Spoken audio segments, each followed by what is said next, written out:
السلام عليكم ورحمة الله كسو دبادة جانل كينا اسلاميك مانتا iyo muuqaal cusub muuqaalkaasu sideen u kordhin karaa raamka mobilka iyo sideen culeyska ugu saari karaa inta aanan galin muuqaalkan ka hor fadlan subscribe deh janalkeena islaamik gambaleelkana furo si aan kusoo ogeysiino muuqaalada cusub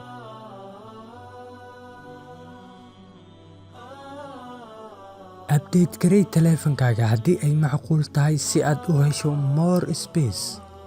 midda kale root haddii la rabo in raamka la badsado waxaa loo isticmaalaa root si loo badsado raamka 1 ilaa 4 GB aniga kuma dhahayo root garee taleefankaaga si aad u hesho raam badan waayo waxaan ogahay inuu leeyahay faa'iido iyo khasaaraba ayna badan tahay khasaaraha iyadoo loo isticmaalayo applicationkan haddii aad horey u root gareysay taleefankaaga applicationkan waa lacag iyadoo free ah ayaan descriptionka kuu soo dhigayaa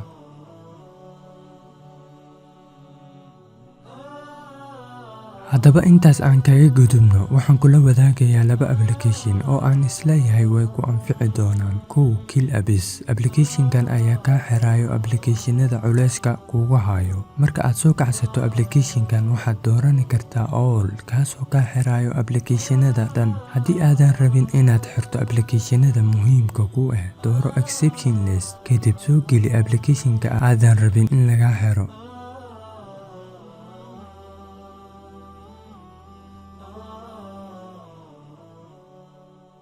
waxaa kaloo aad samayn kartaa applicationada aad ugu shaksantahay inuu cusleynayo taleefankaaga waxaad taabanaysaa custom kadib dooro applicationka aad rabto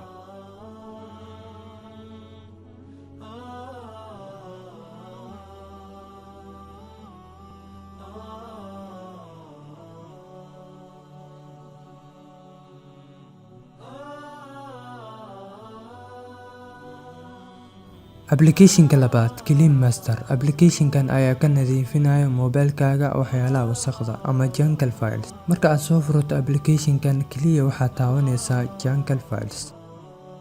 scan yar kadib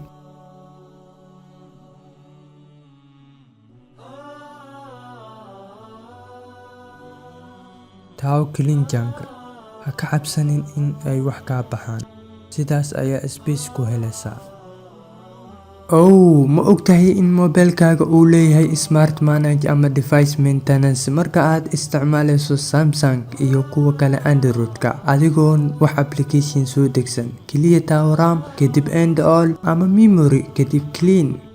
waxaan filayaa inaad ka faa'iideen muuqaalkan aad ku quruxda badan waa inoo muuqaalka xiga insha Allah